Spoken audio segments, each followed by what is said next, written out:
ప్రార్థన చేసుకుందామండి. పరిశుద్ధుడైన మా ప్రభువా, మీకు స్తోత్రాలు వందనాలు చెల్లించుకుంటున్నాము.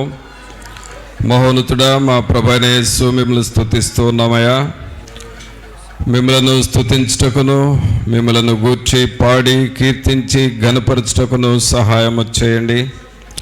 మీ కృపలో మమ్మలను బలపరచమని ప్రార్థన చేస్తూ ఉన్నాము. మీరు మాకు ఇచ్చిన ఈ సమయాన్ని బట్టి మీకే స్తోత్రాలు వందనాలు చెల్లిస్తూ ఉన్నాము. కృపామయుడా, దయా సత్య సంపూర్ణుడా, మీకే స్తోత్రాలు వందనాలు చెల్లిస్తూ ఉన్నాము. మీరు ఈ ఆరాధనకు అధ్యక్షత వహించండి. తండ్రిని ఘనపరచుటకును, రక్షకుడైన యేసుక్రీస్తును మహిమపరచుటకును, మేము నాయన పరిశుద్ధాత్మనితో సహవాసము చేయుటకును కృపను దయచేయండి ప్రభా. మా అంతరంగములను మీరు కనికరించండి, మా అంతరంగములను మీరు బలపరచండి. మీ ఆత్మశక్తిని, ఆత్మ పట్టుదలను మాకు మీరు దయచేయండి. ఆత్మ విషయమై తీవ్రత కలిగి ఉండమని చెప్పినారు. అలాగే దేవుని విషయంలో పట్టుదల కలిగి ఉండమని చెప్పినారు. మీ యొద్ద సహనముతో కనిపెట్టమని మీరు చెబుతున్నారు ప్రభా. అట్టి నాయన స్వభావం మాకు మీరు దయచేయండి. తండ్రి అయిన దేవా, మీ సన్నిధిలోనికి వచ్చి మిమ్మల్ని వేడుకొంచున్నాము. మీరు మాకు అధ్యక్షత వహించండి. ఏ రీతిగా మిమ్మల్ని స్తుతించి ఘనపరచవలనో సమస్త విషయాల్లో మీరే మీ కృపను మాకును మీరు సమృద్ధిగా మీరు దయచేయండి. ఈ ఆవరణమంతా మీ సన్నిధితో నింపండి ప్రభా. పాటలు పాడుచుండగా ఆ పాటల ద్వారా దేవుని యొక్క ఆత్మ మమ్మలను బలపరచునట్లుగాను, మిమ్మలను మహిమపరచువారముగా చేయండి ప్రభా. అలాగే మాలో ఉన్నటువంటి నిర్లక్ష్యము, నిర్లిప్తత సంపూర్ణంగా తొలగిపోనట్లుగా చేయండి. దుష్టుని యొక్క ఆటంకములు మాలో కానీ, ఆవరణంలో కానీ, ఎవరిలో ఎక్కడ ఆటంకములు లేకుండా చేయండి ప్రభా. అడ్డుబండయు అడ్డు గోడలను కూలద్రోయమని ప్రార్థన చేస్తూ ఉన్నాము. మిమ్మలను ఘనపరచుటకు మాలో ఉన్న అభ్యంతరములన్నిటినీ మీరు తొలగించండి. పరిశుద్ధాత్ముడా, మీరు మా మధ్య కదలండి. మీ కొరకు మేము మార్గమును సరళము చేయువారముగా చేయండి నాయన. మీరు మా మధ్య సంచరించున్నట్లుగా మా పరిసరాలను, మమ్ములను పరిశుద్ధపరచమని ప్రార్థన చేస్తూ ఉన్నాం. రాజులైన యాజక సమూహముగా మమ్మల్ని ఇక్కడ చేర్చి మహిమ ఘనత ప్రభావాలు మీరే ఆరోపించుకొనమని నజరేయుడైన యేసు నామమున అడిగి వేడుకొనుచున్నాము తండ్రి, ఆమేన్. పాటలు పాడుకుందామండి.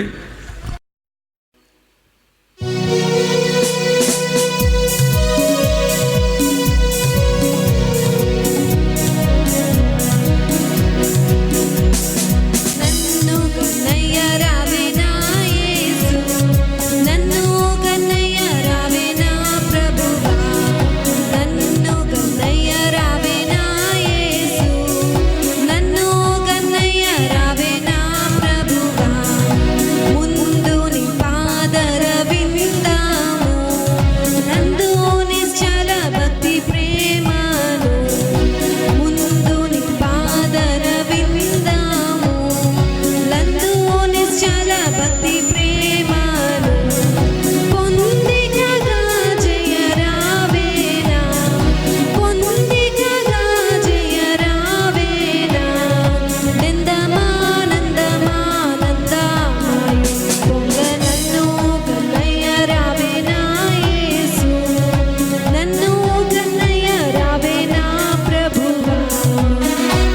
లోనికి రమ్ము అని పరిశుద్ధాత్ముడు మనం ఆహ్వానిద్దాం. దేవుని జీవాత్మా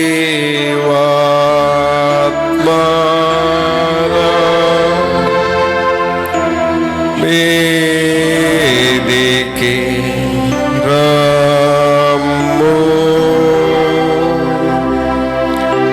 దేవుని జీవాత్మా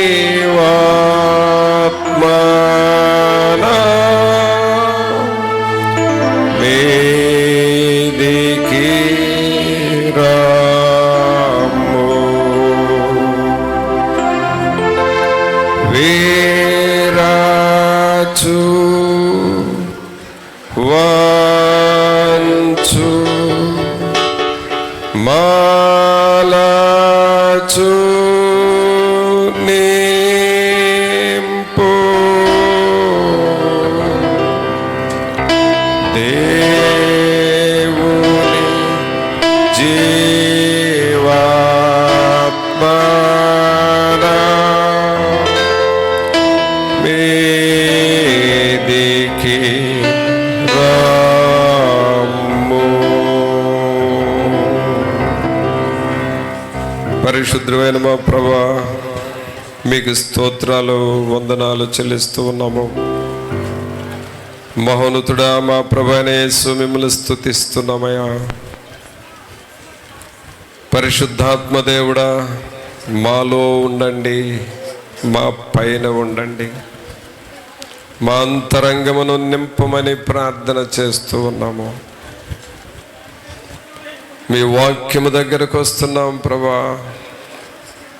జీవాహారము కలిగిన దేవుని వాక్యము మమ్మలను, మా కుటుంబాలను బ్రతికించే వాక్యము,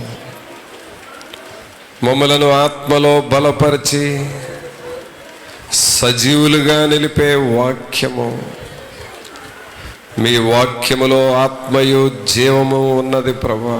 అందుకు మీకు వందనాలు చెల్లిస్తూ ఉన్నాము ప్రభా. ఈ మందిరావరణములో ఉన్న ప్రతి బిడ్డ పైన మీరు ఉండండి. ప్రతి హృదయమును మీరు దర్శించండి ప్రభా. దేవదూతలు మాకు బోధించులాగున, మేము గ్రహించులాగున చేయండి.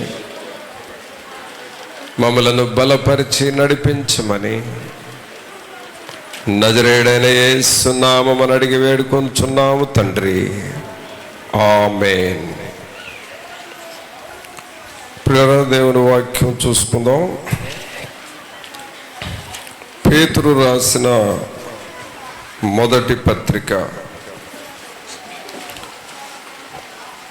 2వ అధ్యాయము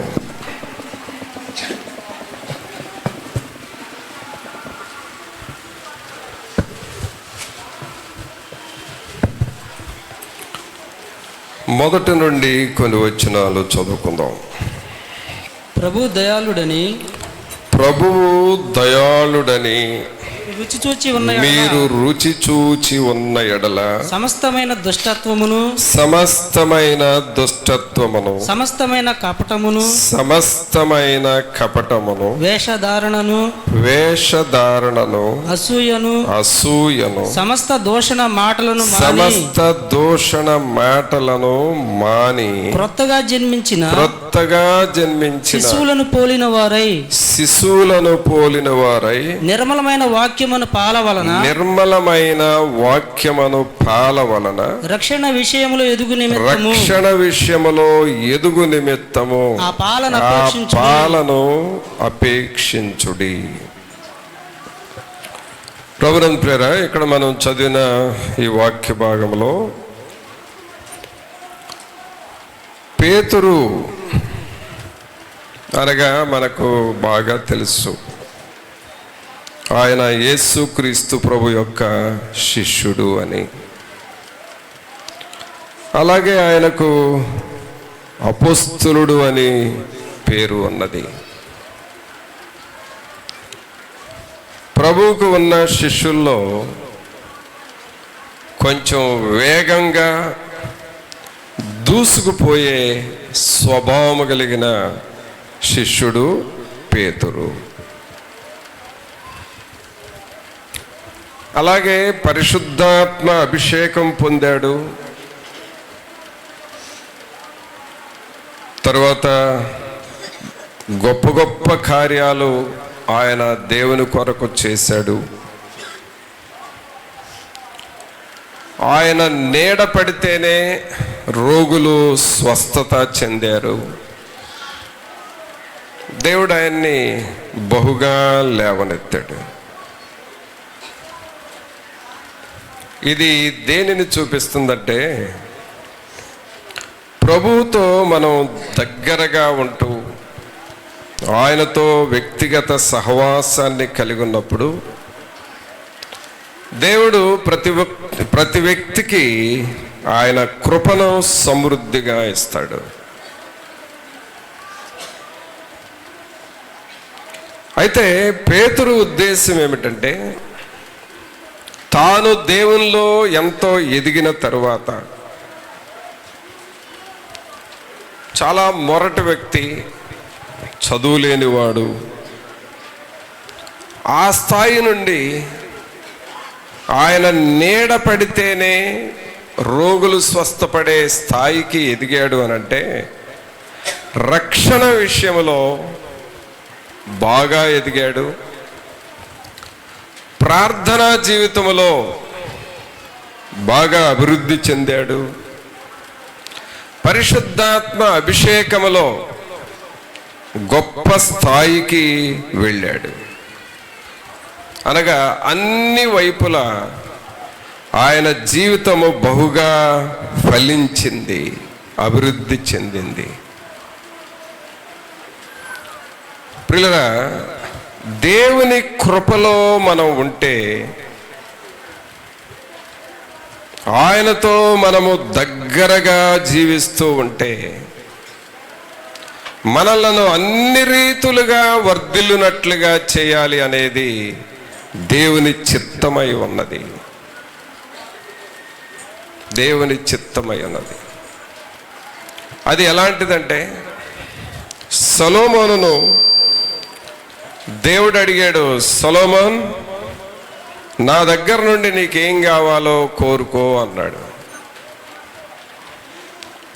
ఆయన ఏమడిగాడంటే, ఈ ప్రజలను పరిపాలించటానికి నాకు జ్ఞానము కావాలి ప్రభువా అని అడిగాడు. ఆయన అడిగింది జ్ఞానం అయితే, ఆ జ్ఞానాన్ని ఇస్తూ ఐశ్వర్యాన్ని కూడా నీకు ఇస్తున్నాను, తీసుకో అన్నాడు.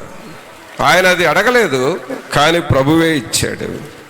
కారణము, దేవునికి ఇష్టమైనవి అడిగినప్పుడు దేవుడు నీకు ఎక్స్ట్రాగా ఇస్తూ ఉంటాడు, మరి ఎక్కువగా ఇస్తూ ఉంటాడు. ఈ అనుభవాన్ని దేవుని దగ్గర మనం నేర్చుకోవాలి ప్రియులారా, నేర్చుకోవాలి. ఈ అనుభవం నువ్వు ఎప్పుడు నేర్చుకుంటావంటే, రక్షణ విషయంలో ఎదుగుతూ ఉండాలి. రక్షణలో మనం ఎదుగుతూ ఉండాలి. కొన్నిసార్లు మనం ఏమవుతామంటే, రక్షణ పొందే వరకు ప్రయాసపడతాం. ఎందుకంటే రక్షణ లేకపోతే పరలోకము లేదు అనేది మనం అర్థం చేసుకొని రక్షణ పొందే వరకు ప్రయాసపడతాం. అంటే పాపాలు ఒప్పుకుంటాం, పాప క్షమాపణ పొందుతాం, నీటి బాప్తిస్మము తీసుకుంటాం, ప్రభు బల్లారాధనలో పాల్గొనే వరకు కొంచెం కష్టపడతాం, ఎందుకంటే రక్షణ పొందాలి అని. పేతురు గారు రాస్తుంది ఏమిటంటే, అక్కడ వరకు వచ్చిన నీవు అక్కడ ఆగకూడదు, అక్కడ నీవు ఆగిపోకూడదు, అక్కడ నుండి నువ్వు ఎదగవలసినది చాలా ఉన్నది. ఇల్లు కట్టడానికి పునాది వేసుకొని ఇల్లు ప్రారంభించాను అని చెప్పుకుంటా ఉంటే ఎప్పటికీ ఆ ఇల్లు పూర్తి కాదు. పునాది వేసి ఆ తర్వాత కట్టుబడి పని చెయ్యాలి. నువ్వు నిదానంగా చేస్తా ఉంటే ఇల్లు పూర్తవుతుంది, కానీ పునాది వేశాను అని నువ్వు చాలా కాలం సంవత్సరాలు చెప్పినా ఇల్లు పూర్తి కాదు. రక్షణ కూడా, నీవు పొందిన రక్షణ ఒక పునాది లాంటిది అంతే. అది కట్టుబడి కాదు, అది నిర్మాణం కాదు. కాబట్టి ప్రతి ఒక్కరూ ఈ రక్షణలోనికి రావాలి. ఆ తరువాత రక్షణ విషయములో ఎదుగుతూ ఉండాలి.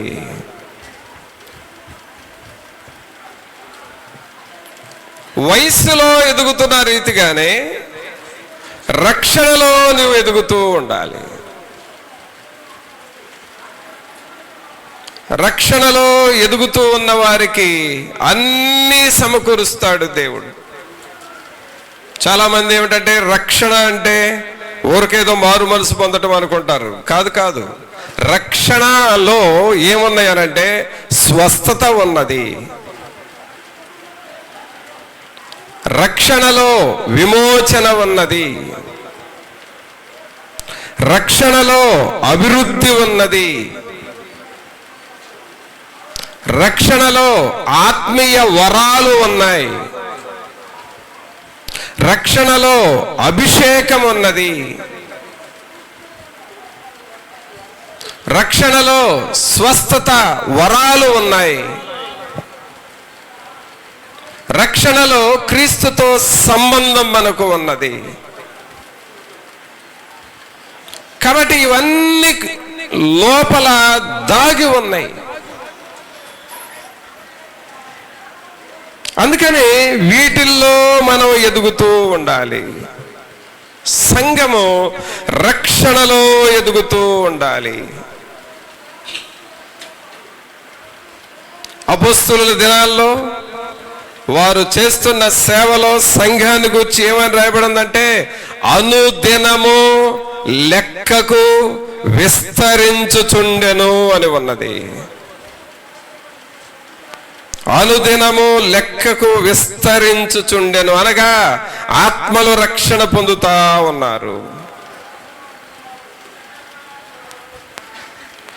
దేవుని సంఘము ఒక తోట ఎదగాలి అని రైతు ఎలాగ ఆశిస్తున్నాడో, అలాగే పేతురు గారు రక్షణ విషయంలో మీరు ఎదుగుతూ ఉండండి, సంఘము వర్ధిల్లుతూ ఉండాలి, అభివృద్ధి చెందుతూ ఉండాలి. అయితే ఏం చేయాలి?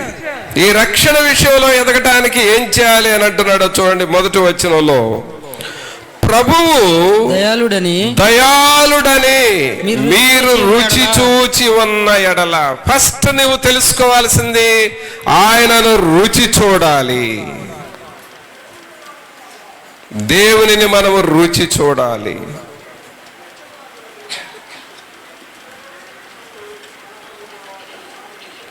దేవునిని రుచి చూడటం అంటే ఏమిటి? ఆయన కార్యాలను మనం చూడాలి,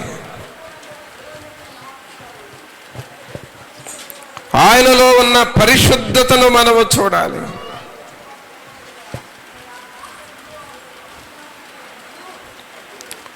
దావీదు గారు అంటాడు, వేకువజామున లేచి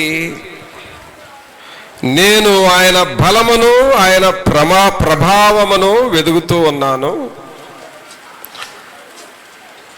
అది నాకు క్రొవ్వు మెదడు దొరికినట్లుగా ఉన్నది అని అంటాడు. ఏ మెదడు దొరికిందంటండి? క్రొవ్వు మెదడు దొరికినట్లుగా ఉంది. ఆ మెదడు, ఆ క్రొవ్వు మెదడు చాలా రుచిగా ఉన్నది నాకు అని అంటాడు. అంటే దావీదు గారు దేవునిని రుచి చూచి తెలుసుకున్నాడు. తెల్లవారుజామున ప్రార్థన చేయటం, ఆయనను స్తుతించటం, ఆయనను ఆరాధన చేయటం, ఆయన వాక్యాన్ని వినటం, ఆయన సన్నిధిలో ఉండటం, ఇవన్నీ కూడా నాకు రుచిగా మారిపోయినాయి. క్రొవ్వు మెదడు దొరికినట్లుగా ఉన్నది. మరొక చోట దావీదు గారే తన అనుభవంలో ఆ రుచిని గూర్చి ఏమని అంటాడంటే, ప్రభువా నీ వాక్యము నాకు జుంటి తేనె దారల కంటే మధురముగా ఉన్నది.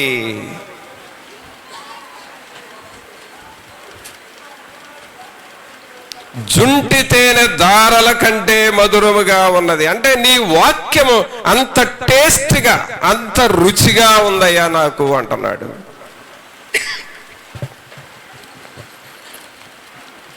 ఈ అనుభవాలు ఏమిటి అనంటే, దేవునిని స్తుతిస్తూ ఉన్నప్పుడు దేవునిలో నువ్వు రుచి మరుగుతావండి. దేవునిలో నువ్వు రుచి మరుగుతావు.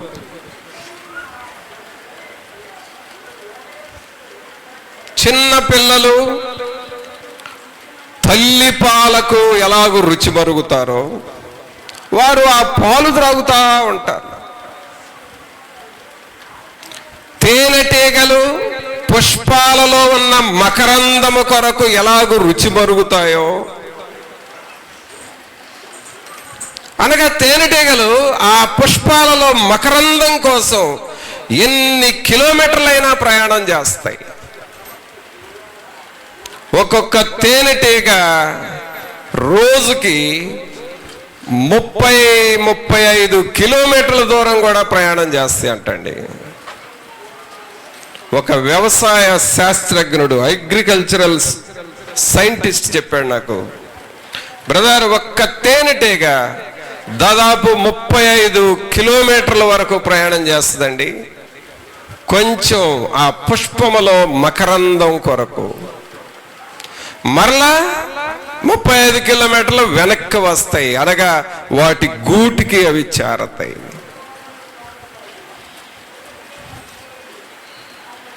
అలాగే ఇంకొక మాట ఏం చెప్పారంటే, ఈ పట్టు వస్త్రాలు, మనలో చాలా మంది పట్టు వస్త్రాలు వేసుకుంటాం. ఎప్పుడేస్తామండి పట్టు చీరలు? ఎప్పుడు కడతారు చెప్పండి?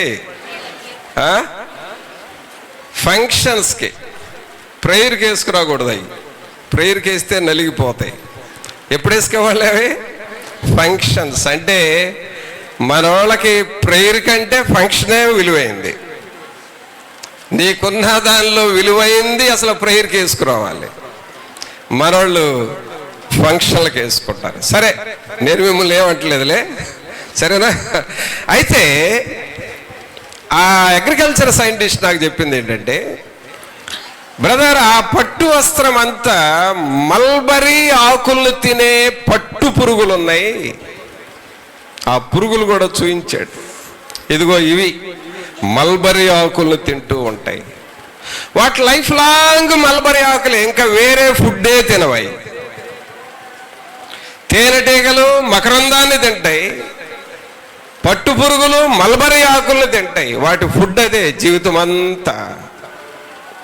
అయితే ఆ పట్టును వదిలేస్తాయి దారాల రూపంలో. ఆ దారాలను సేకరించి మన వాళ్ళు పట్టు వస్త్రాలు తయారు చేస్తారు. సోదరుడా సోదరి, రుచి చూడటం, ఒక్కొక్క కీటకము ఒక్కొక్క రుచికి అలవాటు అవుతూ ఉన్నది. అలాగూ అలవాటై అవి మకరందము సేకరించి తేనెను సిద్ధం చేస్తున్నాయి, మల్బరీ ఆకులను తిని పట్టును తయారు చేస్తా ఉన్నాయి. ఇలాగూ అవి రుచి మరిగినాయి. అయితే దేవుని వాక్యం అంటా ఉంది, మానవుడుగా నీవు దేనికి రుచి మరుగుతూ ఉన్నావు?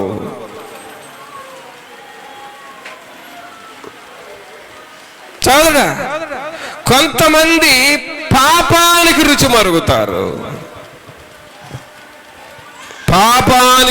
మరుగుతారు. జక్కయ్య లంచానికి రుచి మరిగాడు. దేనికి రుచి మరిగాడు? లంచం. రోజు లంచం తీసుకోవాల్సిందే. అసలు ఆయన జీవితంలో లంచం లేకపోతే పని చేయడంటండి. కొంతమంది లంచం లేకపోతే పని చేయరు. రుచి మరుగుతారు. ఇప్పుడు మార్కెట్లో కమిషన్లకు రుచి మరిగారు జనాలు. దేనికి? కమిషన్లు.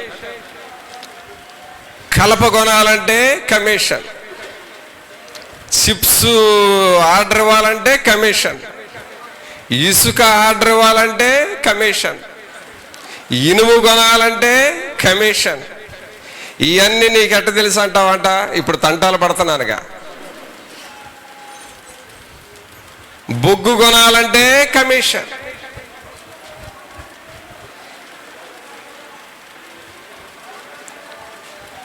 రాళ్ళు కొనాలంటే కమిషన్, మార్బల్స్ కొనాలంటే కమిషన్, అన్నిటికీ కమిషన్లే. కరెంటు వస్తువులు కొనాలంటే అక్కడ కమిషనే, వాటర్ పైపులకి కమిషనే. దీనికి రుచి మరిగారు జనాలు. నేను మారు మనసు అనుభవంలోనికి నడిపించేటప్పుడు మన సహోదరులకి నేను చెప్పింది ఏమిటంటే, అబ్బాయ్ మీరు చేసే పనేదో యథార్థంగా చేసుకోండి, మీ పనిని దేవుడు దీవిస్తాడు. అంతేగాని కమిషన్లకు అలవాటు పడద్దు. షాపుకు తీసుకువెళ్ళి అక్కడ ఒక రేటు మాట్లాడి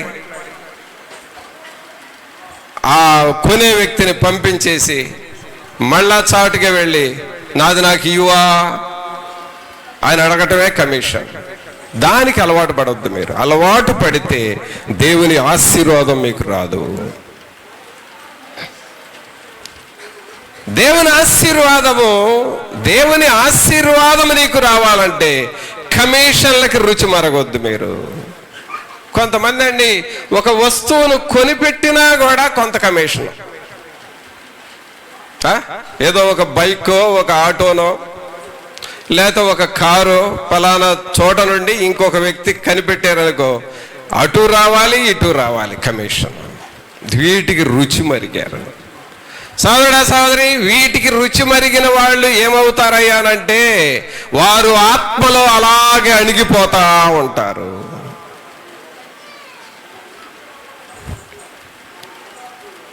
అందుకనే పాప సంబంధమైన వాటికి నువ్వు రుచి మరగకూడదు. శరీర సంబంధమైన వాటికి నువ్వు రుచి మరగకూడదు.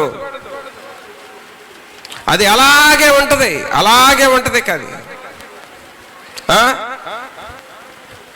ఒకవేళ పాపపు సంబంధమైనటువంటి కమిషన్ల రూపంలో నువ్వు తెచ్చుకొని నీ ఇంటిలో వాడుకున్నా, నీ ఇంటి వాళ్ళకి పిల్లలకు వాడినా కూడా వాళ్ళకి రోగాలు వస్తాయి. జాగ్రత్త, వాళ్ళకి రోగాలు వస్తాయి, పట్టుకోలేవు.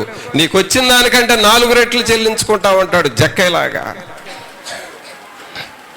అందుకనే యథార్థంగా ఉండాలి మన జీవితాలు.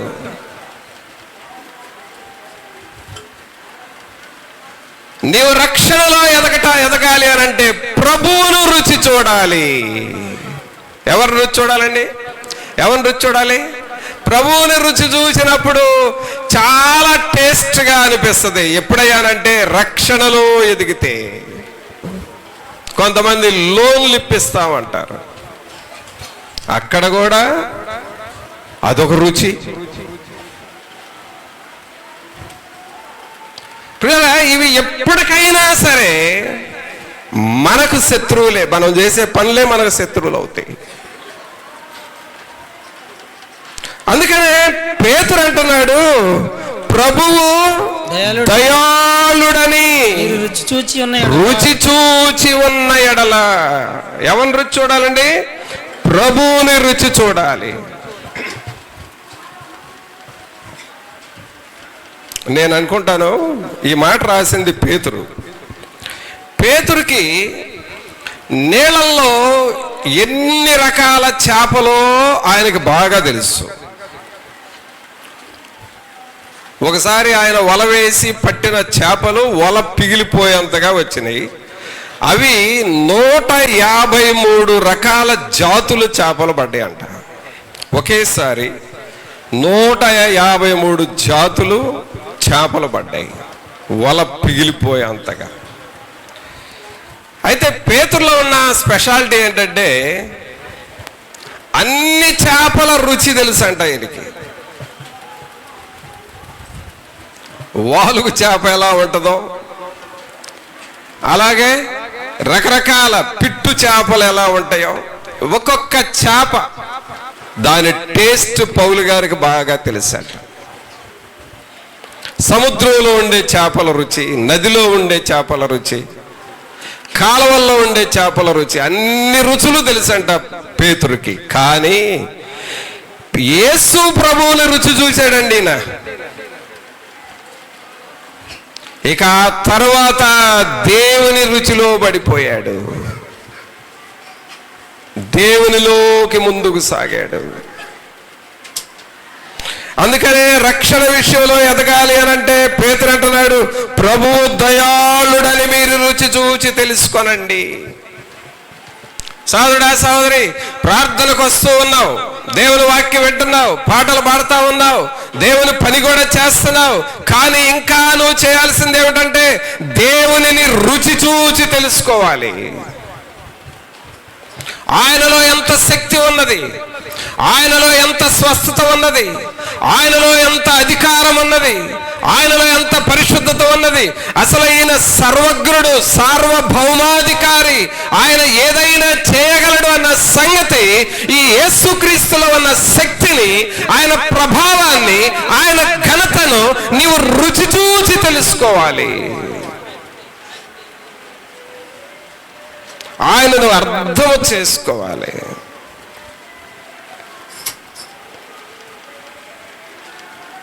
ఆయన రుచి చూచినప్పుడండి అసలు మనం పడే ప్రయాస పెద్ద ప్రయాసం కాదనిపిస్తుంది. మనము చేసే సేవ ఇది పెద్ద సేవ కాదు అని అనిపిస్తుంది.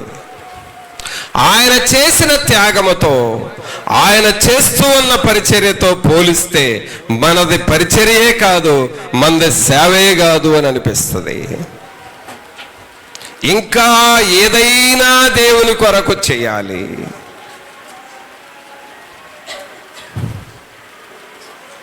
ఒక సమయంలో జాన్ వెస్లీ అనే దైవజనుడు, అపొస్తలుడైన జాన్ వెస్లీ, ఆయనను అడిగారంట. ఆయన దాదాపు 84 సంవత్సరాలు బ్రతికాడు, చాలా గొప్ప సేవ చేశాడు. ఇంగ్లాండ్ దేశం మొదలుకొని యూరప్ దేశాల్లో చాలా దేశాల్లో సేవ చేశాడు. ఆయన చేసిన సేవ మన ఇండియాలో కూడా ఉన్నది. గొప్ప మిషనరీలు తయారయ్యారు. తెల్లవారుజామున 2 గంటలకు లేచి వాక్యం బోధించడం ప్రారంభించేవాడు. అయితే ఆయనకి 84 సంవత్సరాల వయసు వచ్చింది. అప్పుడు కొంతమంది విలేకరులు ఆయన దగ్గరికి వెళ్ళి అడిగారంట, అయ్యగారు ఒక్క 5 నిమిషాలే మీకు టైం ఉందిక అని దేవుడు మీకు చెప్పాడు అనుకోండి. అంటే 84 సంవత్సరాలు వచ్చినాయి కదా, ఇక మీరు జాన్ వెస్లీ నేను నిన్ను తీసుకోబోతున్నాను, ఇంకా 5 మినిట్స్లో నేను నిన్ను పరలోకానికి పిలుస్తాను, నువ్వు రెడీగా ఉండు అని మీకు ఒకవేళ దేవుడే చెప్పాడు అనుకోండి, మీరేం చేస్తారు అని అడిగారంట విలేకరులు. ఒకవేళ అదే పాయింట్ మిగిలిన వాళ్ళకి చెబితే కంగారే కంగారు. ఏ గారు? అన్నిటికంటే పెద్ద గారు ఏంటంటే కంగారు. ప్రతి ఒక్కళ్ళ పేరు చివర గారు అని పిలవాలని కోరుకుంటారే, దానికి తోడు ఆ గారుకు ముందు కంగారు కూడా ఉంది. ప్రతి ఒక్కళ్ళలో కంగారు. జాన్ వెస్లీని అడిగారంట, 5 మినిట్స్లో 5 నిమిషాల్లో ప్రభు నేను పరలోకానికి పిలుచుకోబోతున్నాడు అని నీకు దేవుడు చెబితే ఈ 5 నిమిషాలు మీరు ఏం చేస్తారో చెప్పండి అని అడిగాడంట. అడిగితే ఆయన ఏమన్నాడో తెలుసా? నేను ఒక్క వ్యక్తికైనా వాళ్ళ దగ్గరకు వెళ్ళి దేవుని వాక్యం చెప్పి వారికి ప్రార్థన చేసి వారిని రక్షణలోనికి నడిపించి ఆ తరువాత ఈ చివరి 5 నిమిషాల్లో ఈ వ్యక్తిని నేను మీ కొరకు సంపాదించాను ప్రభువా అని చెప్పి, ఇప్పుడు నేను రెడీగా ఉన్నాను రావటానికి, తీసుకో ప్రభువా అని చెబుతాను అన్నాడంట.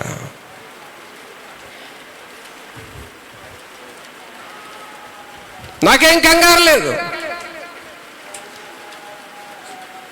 నాకేం భయం లేదు, నాకే టెన్షన్ లేదు. నేను సరి చేసుకోవలసినవి, ఒప్పుకోవలసినవి, క్షమాపణ కోరుకోవలసినవి, దిద్దుకోవలసినవి కూడా ఏమీ లేవు. ఎందుకంటే ఏ రోజుకా రోజు నేను సరిగ్గా సమాధానముగా బ్రతుకుతున్నాను.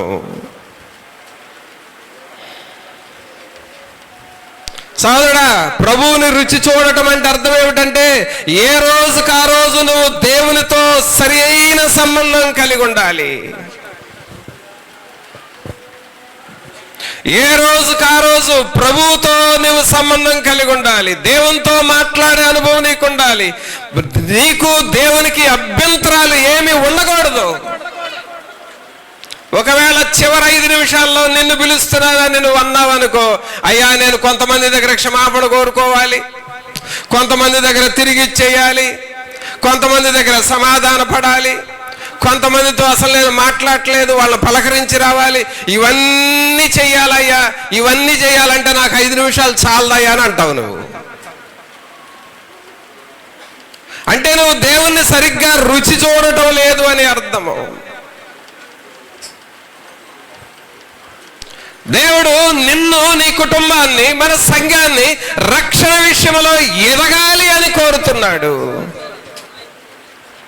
నీవు ప్రభువులో ఎదగాలి, రక్షణలో ఎదగాలి, కృపలో ఎదగాలి, ప్రార్థనలో ఎదగాలి, ఐక్యతలో ఎదగాలి, అభిషేకములో ఎదగాలి.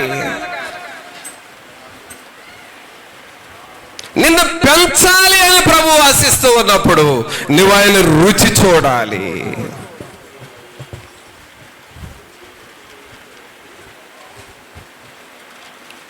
జాన్ వెస్లీ, అపోస్తుడైన జాన్ వెస్లీ చెప్పాడు, నేను చివరి 5 నిమిషాలు కూడా ఆత్మలను సంపాదించడానికే వాడతాను.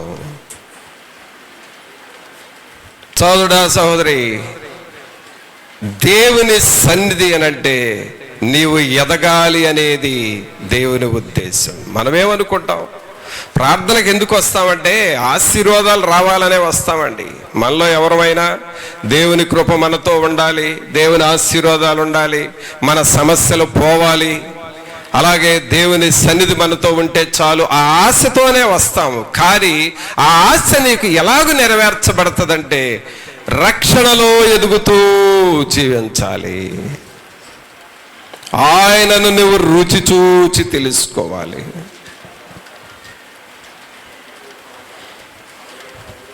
ఆయన గొప్పవాడు అని యోబు ఏమంటాడంటే, నా విమోచకుడు సజీవుడని నేను తెలుసుకున్నాను. యెషయా ఏమంటాడంటే, ఆయన అత్యున్నత సింహాసనం మీద ఆసీనుడై ఉన్నాడని నేను చూశాను.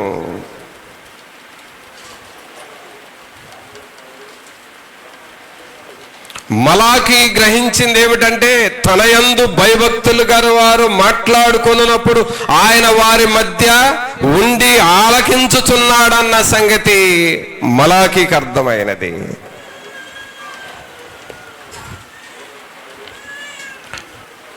ఇర్మియాకి ఏమర్థమైందంటే, ఆకాశమును చాపలాగా పరిచిన దేవుడు అయ్యా నువ్వు, మరలా కావాలి అనంటే చాపలు చుట్టినట్లుగా ఆకాశాన్ని చుట్టి వేస్తావు, ఇది నీ ప్రజ్ఞ, ఇది నీ జ్ఞానం అని ఆయన చెప్పాడు. వారు దేవుణ్ణి గ్రహించారు, రుచి చూచారు, ఆయన గొప్పతనాన్ని అర్థం చేసుకున్నారు. మరి నీవేం అర్థం చేసుకుంటున్నావు? దేవుణ్ణి నువ్వు ఎంతవరకు అర్థం చేసుకుంటున్నావు? ఆయన్ని ఎంతవరకు రుచి చూచావు? చాలాసార్లు నీకేమనిపిస్తుంది అంటే, ఆయన కూడా మనలాంటోడేలే, ఆయన కూడా మనలాంటి బుద్ధి ఉందలే ఆయనకి అని అనుకుంటాం. లేదు లేదు ప్రియులరా, ఆయనను నువ్వు గ్రహించుకోవాలి. అందుకనే పేతురు అంటున్నాడు, మరలా చూడండి 1వ వచనంలో, ప్రభువు దయాళుడని మీరు రుచి చూచి ఉన్న ఎడల సమస్తమైన దుష్టత్వమును సమస్తమైన కపటమును వేషధారణను అసూయను సమస్త దూషణ మాటలను మాని క్రొత్తగా జన్మించిన శిశువులను పోలిన వారై. ఏ శిశువులాగా మారాలండి మనం?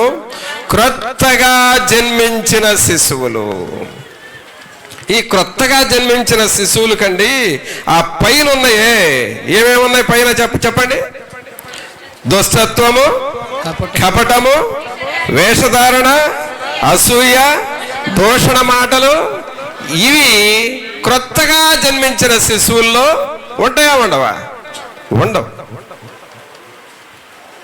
కాబట్టి నువ్వు క్రొత్తగా జన్మించిన శిశువులాగా మారాలి అనేది దేవుడు కోరుతున్నాడు. అదే ప్రభువుని రుచి చూడటము. ఒక యవనస్తుడు ప్రభు దగ్గరకు వచ్చి, అయ్యా, నిత్య జీవమును పొందటానికి నేనేం చేయాలో చెప్పు అని అడిగాడు ప్రభువుని. ఏ జీవం పొందాలని? నిత్య జీవం పొందాలంటే ఏం చేయాలని అడిగితే అప్పుడు ఆయన అన్నాడు, నిన్ను వలెనే పొరుగువాన్ని ప్రేమించుము అని ఆజ్ఞలు చెప్పాడు ప్రభు. అప్పుడు అతను ఏమన్నాడంటే, ఇవన్నీ నేను మొదటి నుండి చేస్తున్నాను అన్నాడు. ఓహో, అలాగా చేస్తున్నావా? సరే, ఇప్పుడు నిత్య జీవం నీకు కావాలంటే నీకున్నదంతా అమ్మి అప్పుడు నువ్వు నన్ను వెంబడించు అన్నాడు. నీకున్నదంతా అమ్మి దేవుని కొరకు ఖర్చు చేసి అప్పుడు నన్ను వెంబడించు అన్నాడు. అయితే అక్కడ రాయబడి ఉన్న మాట ఏమిటంటే, అతడు మిగుల ఆస్తి గలవాడు గనుక ఈ మాటలు విని మిక్కిలి వ్యసనపడి యేసు అతను చూచి వెళ్ళిపోయాడండి. దేవుని వదిలిపెట్టి వెళ్ళిపోయాడు, వ్యసన పడ్డాడు. సోదరుడా, సహోదరి, అతనికి ఏం అర్థం కాలేదంటే, ప్రభు కంటే నా ఆస్తి గొప్పది కాదు, ప్రభు కంటే నా దగ్గర ఉన్నది ఏది గొప్పది కాదు. ఒకవేళ నా దగ్గర ఉన్నది ఏదైనా ఉంది అనంటే అది ఎవరిచ్చింది? ప్రభు ఇచ్చినదే అన్న సంగతి ఆయనకు అర్థం కాలేదండి. అనగా దేవుణ్ణి ఆ స్థాయిలో రుచి చూడలేకపోయాడు.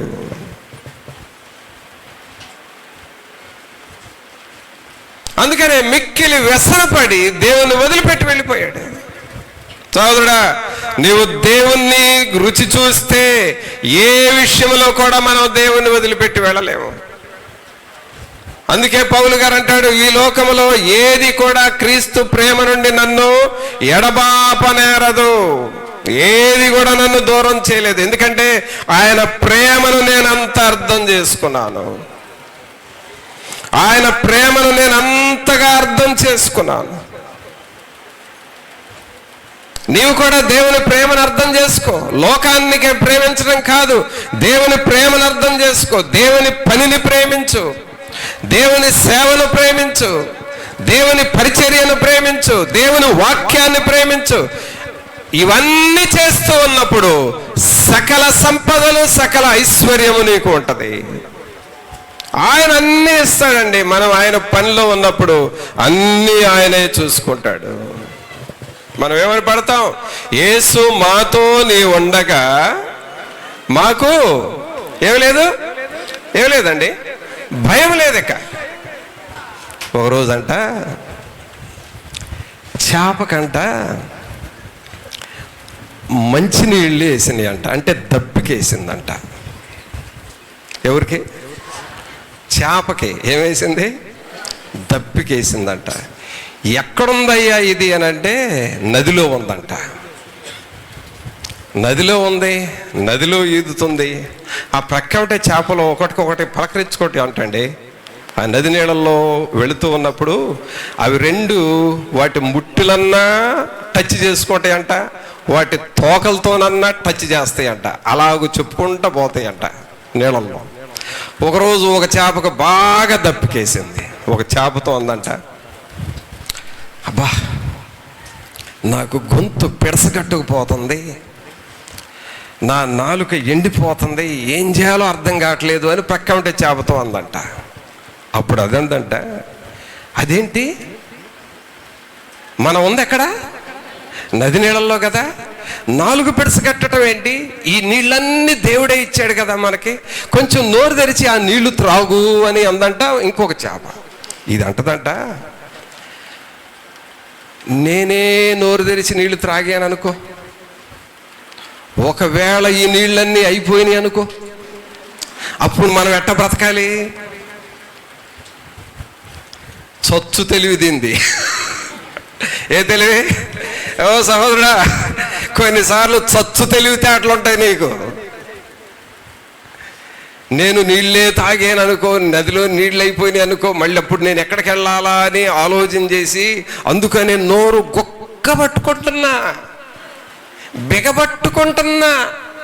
అస్సలు నీరు బొట్టు నీళ్లు కూడా లోపలికి రాకుండా బ్రతుకుతున్నానంటే అప్పుడు అది అందంట, ఓ తిక్కల మొహమా, నీళ్లు కావలసినన్ని దేవుడు మనకిచ్చాడు, నీళ్ళల్లోనే పెంచుతున్నాడు, త్రాగు, త్రాగినన్ని త్రాగు, ఇంకా నీకు మిగిలి ఉంటాయి. సోదరుడా సోదరి, దేవుని సన్నిధిలో నీకు సకలము సమృద్ధిగా ఉన్నది. ఆయన నీకు ఏదైనా సరే సమృద్ధిగా ఇవ్వగలిగిన దేవుడు. ఆయన నీకు కావలసిన దానికంటే ఎక్కువగా ఇవ్వగలిగిన దేవుడు. అయితే నువ్వు అర్థం చేసుకోవాల్సింది ఏమిటంటే, ఒకవేళ ఇవ్వడేమో, ఒకవేళ చాలవేమేమో, ఒకవేళ దేవుడు బాధపడతాడేమో, ఒకవేళ అడిగితే దేవుడు ఏమన్నా అనుకుంటాడేమో, ఈ చచ్చు తెలివి వాడుకొని, ఈ చచ్చు తెలివిని నీ జీవితంలో అప్లై చేసుకుంటా వాడుకుంటా నువ్వు వెనకబడిపోతా ఉన్నావు.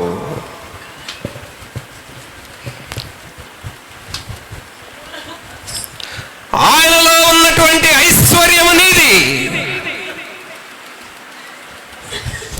ఆయనలో ఉన్న శక్తి నీది, ఆయనలో ఉన్న స్వస్థత నీది, ఆయనలో ఉన్న రక్షణ నీది. యేసులో ఉన్నదంతా మనదే.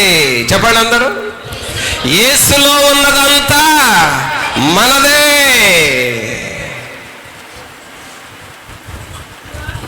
ఈ స్థాయికి వెళ్ళాడండి పేతురు గారు, ఆ లెవెల్కి వెళ్ళాడు పేతురు. సహోదరుడా సహోదరి, నీ చిన్న బుద్ధిని చూపించొద్దు, నువ్వు నీ చిన్న చిన్న ఆలోచనలు చూపించొద్దు. దేవుని దగ్గర నీవు విశాలమైన మనస్సు కలిగి ఉండాలి. నేను ఏదైనా ఒక పనిని తలపెట్టాను అని అంటే నన్ను బట్టి కాదు, లేక నా దగ్గరున్న వాళ్ళను చూసుకొని కాదు, ఆయనను బట్టి తలపెడతాను, ఆయనను చూసుకుంటూ వెళతాను. ఆయనలో ఉన్న శక్తి నాకు అర్థమైంది, ఆయనలో ఉన్న ప్రభావం నాకు అర్థమైంది, ఆయనలో ఉన్న జీవము నాకు అర్థమైంది, ఆయనలో ఉన్నటువంటి దైవ శక్తి ఎంత ఉన్నదో అర్థమైనది. కాబట్టి ఆయనను చూసుకుంటూ వెళతాను. ఆయన దయాళుడని రుచి చూచి ఎరిగాను. ఆయన 100 మందిని కాదు 1000 మందిని మార్చగలడు అని నేను నమ్మాను.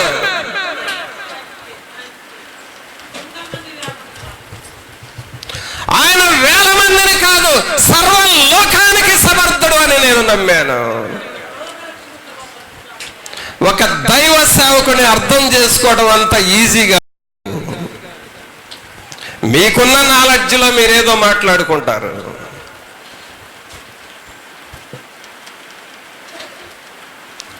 కనీసం దైవజనుడి యొక్క ప్రార్థన నువ్వు నేర్చుకోవాలి, ఆయన విశ్వాసం నేర్చుకోవాలి.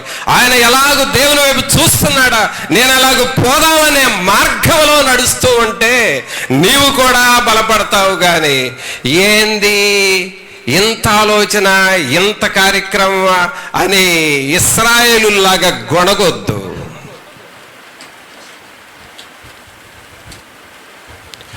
గొణుగుడు అనేది దారి మధ్యలో ఇశ్రాయేలులు సంహరించబడ్డారు.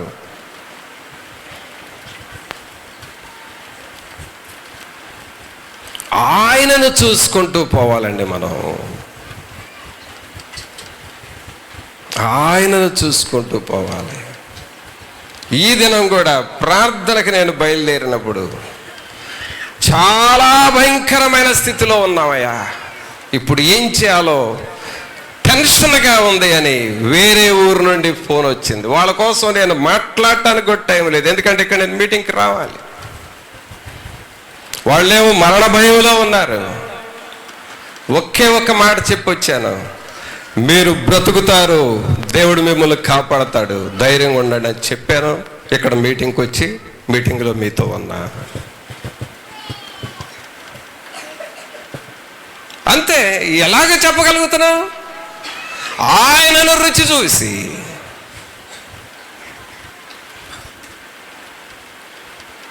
ఆయనలో ఉన్న స్వస్థతను చూచి.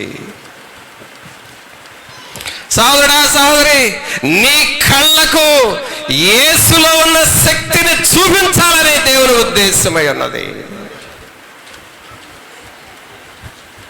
యవనస్తులు అలాగూ మారాలి, యవనరాళ్ళు అలాగూ మారాలి, కుటుంబీకులు తల్లులైన వారు అలాగూ మారాలి. ఏదో నీ మనసులో పెట్టుకొని దేవుణ్ణి అదే స్థాయిలో చూడొద్దు. నీ మనస్సుతో దేవుణ్ణి చూడొద్దు, దేవుని మనస్సుతో దేవుణ్ణి చూడు. అందుకనే పౌలు గారు పేతురు అంటున్నాడు, క్రొత్తగా జన్మించిన శిశువులను పోలిన వారై నిర్మలమైన వాక్యమును పాల వలన రక్షణ విషయములో ఎదుగు నిమిత్తము ఆ పాలను అపేక్షించుడి. ఏ పాలండి? ఏ పాలు చెప్పండి?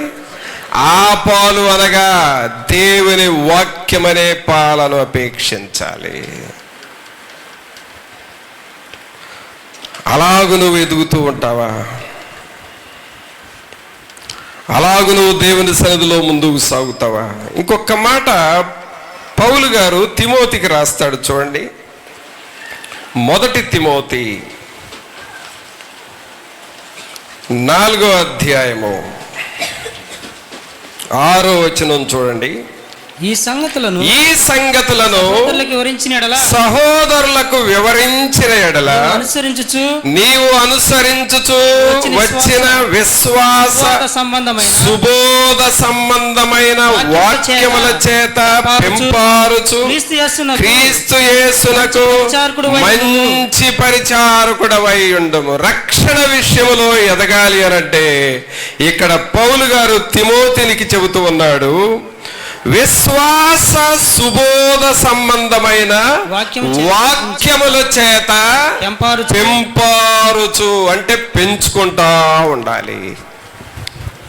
నీవు దేవునిలో ఎదగాలంటే వాక్య జ్ఞానము నీలో ఎదగాలి. రక్షణలో ఎదగాలి అని అనుకున్నప్పుడు ప్రార్థనా జీవితం ఎదగాలి. దేవుని బిడ్డల సహవాసములో నువ్వు ఎదగాలి. ఆయనను నువ్వు పూర్తిగా నమ్మాలి. ఆయన సమస్తమును చేయగలడు అని నువ్వు విశ్వసించాలి. ఇలాగూ విశ్వాస సుబోధ సంబంధమైన వాక్యముల చేత పెంపారుచు క్రీస్తు యేసునకు మంచి పరిచారకుడవై ఉండుము. ఎవరికి పరిచారకులవై ఉండాలండి? క్రీస్తు యేసుకు. సోదరుడా సహోదరి, నీ జీవితంలో ఈ తీర్మానం చేసుకుంటావా? ప్రభువా, క్రీస్తు యేసుకు నేను మంచి పరిచారకుడుగా మారాలి. క్రీస్తు యేసుకు నేను మంచి పరిచారకురాలుగా మారాలి. నేను నా ప్రభువుకి అంకితమైపోవాలి. నా ప్రభు పనిని నేను చేసి పరలోకములో నా భాగ్యాన్ని పెంచుకోవాలి. ప్రభువులో నేను అలాగూ ఎదగాలి. అలాగ నువ్వు దేవుని వైపు చూస్తావా? అందుకనే పేతురు రాస్తున్నాడు, ప్రభువు దయాళుడని రుచి చూడండి. అన్ని విషయముల్లో దయాళుడు, నిన్ను క్షమించటంలో దయాళుడు, నీ అవసరతలు తీర్చుటలో దయాళుడు, నిన్ను స్వస్థపరచుటలో దయాళుడు, నీ సమస్యలు తీసివేయుటలో దయాళుడు, నువ్వు అడిగినది తప్పకుండా సహాయము చేయుటలో దయాళుడు. ఆయన నువ్వు అర్థం చేసుకోవాలి. ఆయనను అర్థం చేసుకొని ఆయన నేను రుచి చూచి తెలుసుకుంటాను. పేతురులాగా నిన్ను రుచి చూస్తానయ్యా, పౌలులాగా నేను నిన్ను రుచి చూస్తానయ్యా అని నువ్వు దేవునితో చెబుతావా? ప్రార్థన చేసుకుందాం.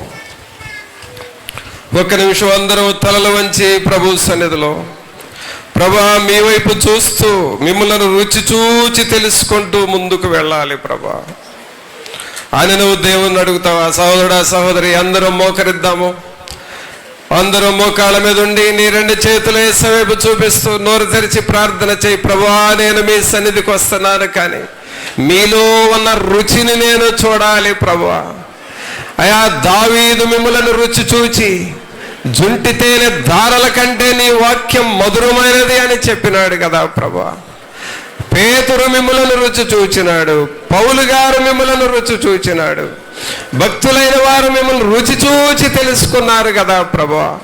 దేవా, మా జీవితంలో మీ వాక్యములో ఉన్న రుచిని మేము తెలుసుకోవాలని నువ్వు ప్రభువుని అడుగుతావు. అందరం ప్రార్థన చేద్దాం 2 నిమిషాలు. అందరం, చిన్నపిల్లలు కూడా ఎవరు అటు ఇటు తిరగొద్దు, ప్రతి ఒక్కరు మోకాళ్ళ మీద ఉండి, ప్రభా మీ వైపు మేము చూస్తూ ఉన్నాము నాయన, మీ వైపు మేము చూస్తూ ఉన్నాం, మిమ్మల్ని రుచి చూచి మేము తెలుసుకోవాలి ప్రభా. ప్రభా లోకాన్ని, పాపాన్ని, వ్యర్థమైన వాటిని రుచి చూడకూడదయ్యా. దేవునినే రుచి చూడాలి, దేవుని పనినే రుచి చూడాలి. మీ పని చేయటంలో ఆశీర్వాదం ఉన్నదని రుచి చూచి తెలుసుకొని ముందుకు సాగాలి అని నువ్వు ప్రభువుని అడుగుతావు. అందరం ప్రార్థనలో ఉందాం.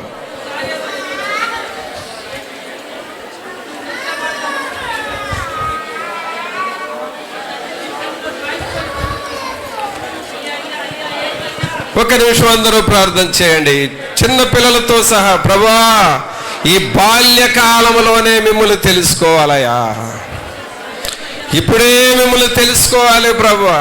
మీ కృపలో నేను వర్ధిల్లాలి ప్రభువా, మీ ఆత్మశక్తిని నేను కలిగి ఉండాలి ప్రభువా. ప్రభువులో సమస్తము ఉన్నది, రుచి చూచి తెలుసుకొని మీ కొరకు ఎదురు చూచు బిడ్డగా మమ్మలను చేయండి అని నువ్వు దేవుణ్ణి అడుగుతావా? పరిశుద్ధమైన మా ప్రభువా, మీకు స్తోత్రాలు, వందనాలు చెల్లిస్తూ ఉన్నాము. ఈ ప్రియులైన వారిని అందరినీ మీరు దర్శించండి, దేవునిని రుచి చూచి తెలుసుకొని బిడ్డలుగా చేయండి ప్రభువా. మీ వాక్య సంబంధమైన వెలుగును ప్రతి ఒక్కరికి మీరు దయచేయండి. పరిశుద్ధాత్మ శక్తిని మాకు మీరు అనుగ్రహించండి ప్రభువా. దేవునిలో ముందుకు సాగువారముగా చేయండి, విశ్వాసములో బలపడువారముగా చేయండి, ఆత్మలో వృద్ధి చెందువారిగా చేయండి, రక్షణ విషయములో ఎదుగువారిగా చేయండి, విశ్వాస సుబోధ సంబంధమైన వాక్యముల చేత మా ఆత్మలు పెంపారులాగున సహాయము చేయండి. ప్రతి ఒక్కరిని మీరు దర్శించండి. పరిశుద్ధాత్ముడా మీ వైపు చూస్తూ ఉన్నాము. ప్రతి కుటుంబము ఆత్మలో వర్ధిల్లాలి, ప్రతి కుటుంబము ఆశీర్వదించబడాలి ప్రభువా. ఈ వాక్యం విన్న ప్రతి బిడ్డ ఆశీర్వాదం పొందాలి ప్రభువా. ఎందుకనగా మీలో జీవ నదులు ఉన్నాయి. ఆ నదుల్లో మాకు కావలసింది ఒక్క ఉగ్గినుడు నీళ్లే కదా, మీ దగ్గర నీళ్ళు అవ్వవు కదా ప్రభువా. కాబట్టి ప్రభువా మాకు కావలసిన సమస్తమును ధారాళముగా దయచేయండి. మీ సన్నిధిని, మీ కృపను ప్రతి ఒక్కరితో ఉంచండి. ఈ వాక్యము ప్రతి ఒక్కరి హృదయంలో నిలిచి ఫలించులాగా చేయమని నజరేయుడైన యేసు నామమున అడిగి వేడుకొనుచున్నాము తండ్రి, ఆమేన్. మన తండ్రి అయిన దేవుని ప్రేమ, కుమారుని కృప, పరిశుద్ధాత్మని యొక్క సన్నిధి ఇప్పుడు నెలప్పుడును మనందరికీ తోడుగా ఉండి నడిపించును గాక, ఆమేన్. మంచిది పిల్లలు, అందరికీ వందనాలు. సెలవు తీసుకుందాం.